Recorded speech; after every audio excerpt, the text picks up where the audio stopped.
Most women have been deeply devoted their entire lives to everyone but themselves.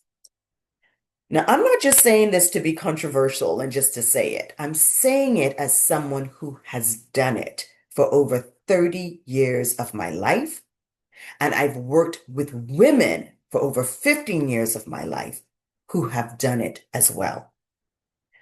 We were taught that loyalty meant staying, even when you knew it was time to go. We were taught that commitment meant enduring, long suffering, as Christians like to call it. And we were taught that love meant giving ourselves away in bits and pieces. And by midlife, many women realize that they have been faithful to everyone except themselves. We don't even know how to have boundaries with our own children. We build a life around them instead of living a life that will inspire them. We're taught to self-sacrifice ourselves for others. And even as single women, we carry it into the relationship with our careers. Welcome back to the channel. I am Marjorie, founder of the Emergent Women Collective, a space for women in that in-between time in their life who are ready to reimagine and redefine what leadership, life, and love looks like at midlife. So if you're new here, welcome, and I want to invite you to subscribe and please share this video so that more women like you can find this work. Now, today's video is video 3 of my 5-part series called When a Woman Belongs to Herself. And this is for my launch, the Dangerous Woman Container, opening in January 2026. Now, this is a 6-week immersion for women who are exhausted from living a life that does not fit anymore.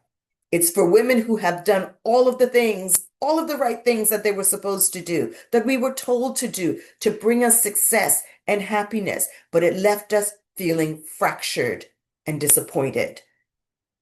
Inside this container, we are going to peel back the fairy tales and the lies that have taught us to disappear and overfunction and wait to be chosen.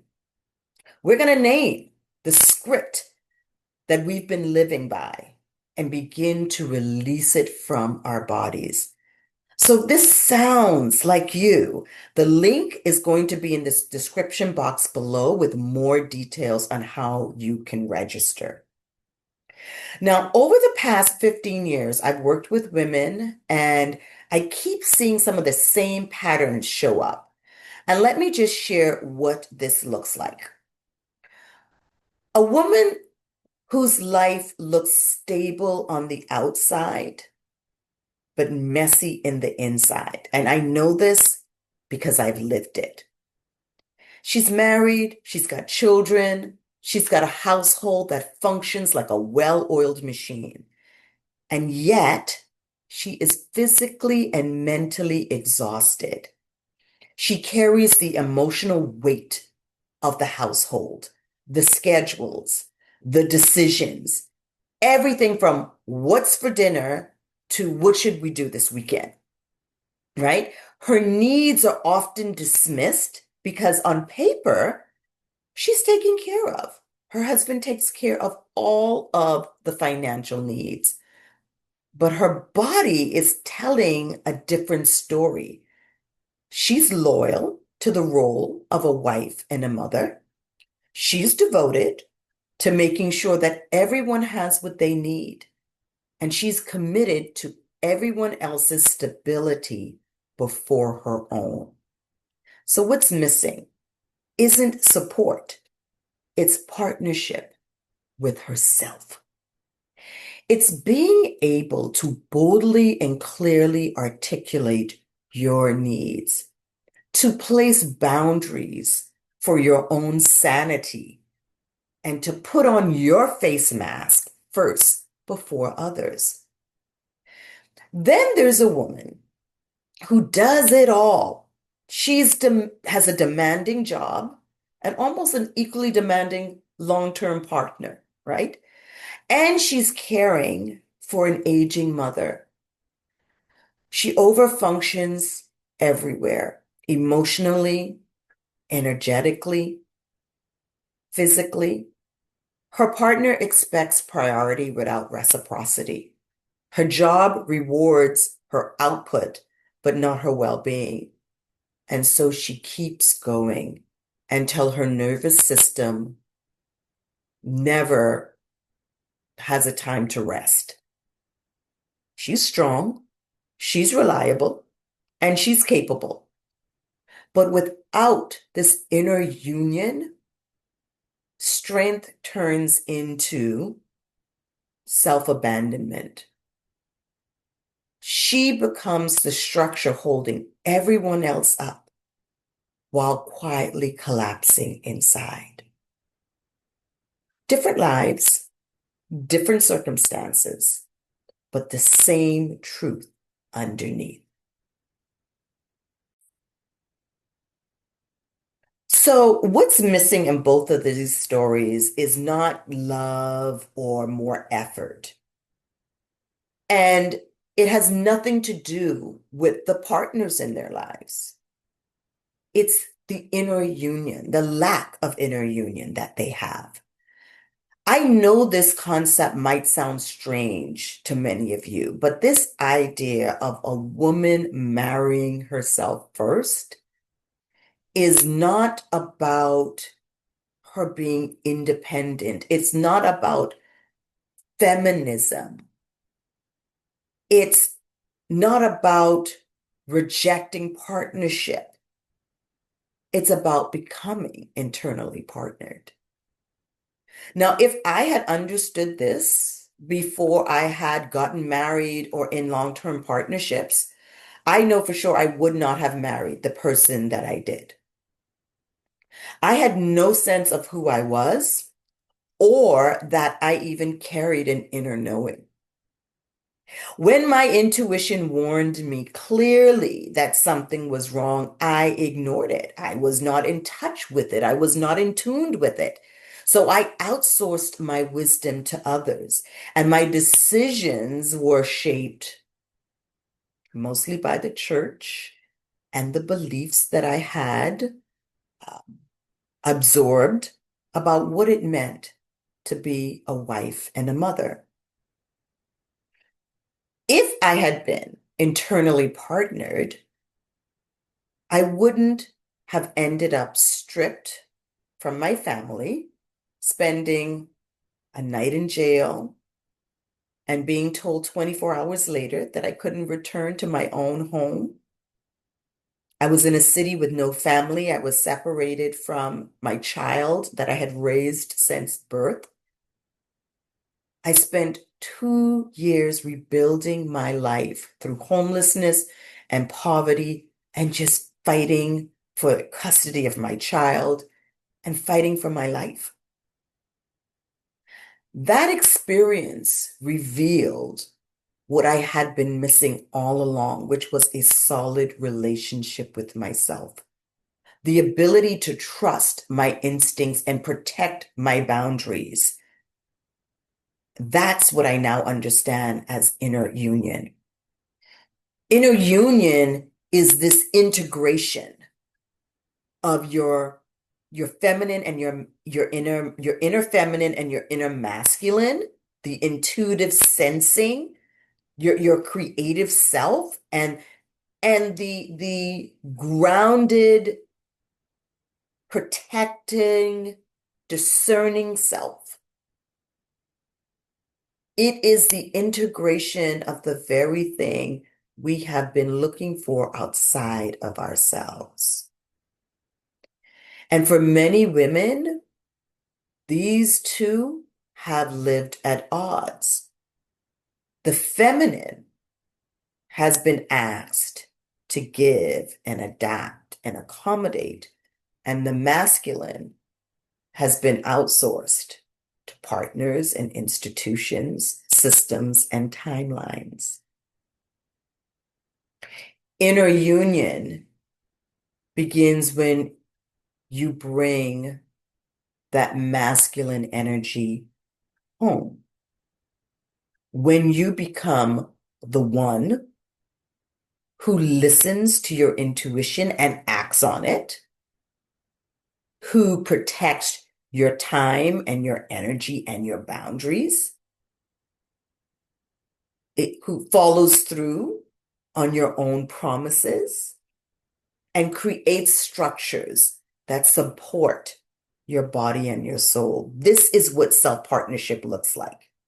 And from that place, devotion stops being something you prove and you start becoming, and it starts becoming something that you practice. Devotion to yourself. It sounds beautiful, but it's quiet and it's inconvenient. It's not about sacrifice. It's really about presence. So it looks like, to me, devotion looks like not abandoning yourself and telling the truth, even when it may disrupt or ruffle feathers. It could disrupt your image and expectations that others have of you. Devotion looks like choosing rest when productivity feels like that's what you should be doing. It looks like saying no without over explaining why you said no. It looks like moving at the pace of your nervous system that is actually sustainable. It just means making sure that you have what you need to be there for others instead of giving it away. Devotion is being with yourself as you are, without trying to fix or perform or justify. It's the daily act of not leaving yourself behind as you go out into the world. So this is what devotion looks like, um, you know, for me.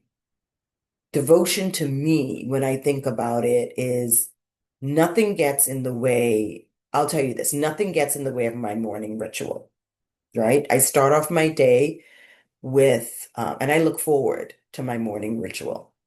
I stretch, I find a way to move my body, whether that's like a walk or lifting weights. And then I sit with myself. I sit with myself in silence. I love sitting out in the patio and looking out at the water and nature and the birds and the ducks. And I use that time to either meditate or journal or just breathe, right? But every morning I return to myself. I give to myself first before I give to others in the world. So I want you to think about this. What does devotion look like for you? And I want you to, if you don't have a devotion time for yourself, I want you to start now and start small, right? Just choose one thing each day that brings you back to yourself and protect that time. Make that time sacred. Let that be your practice and do this for yourself.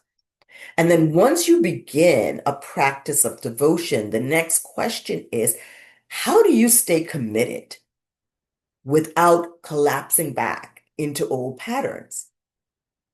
So many women confuse commitment with self-betrayal because that's what we've been taught. We were shown that commitment means staying longer than you need to, that is emotionally, mentally, physically healthier for you to be, tolerating misalignment, and proving loyalty through endurance.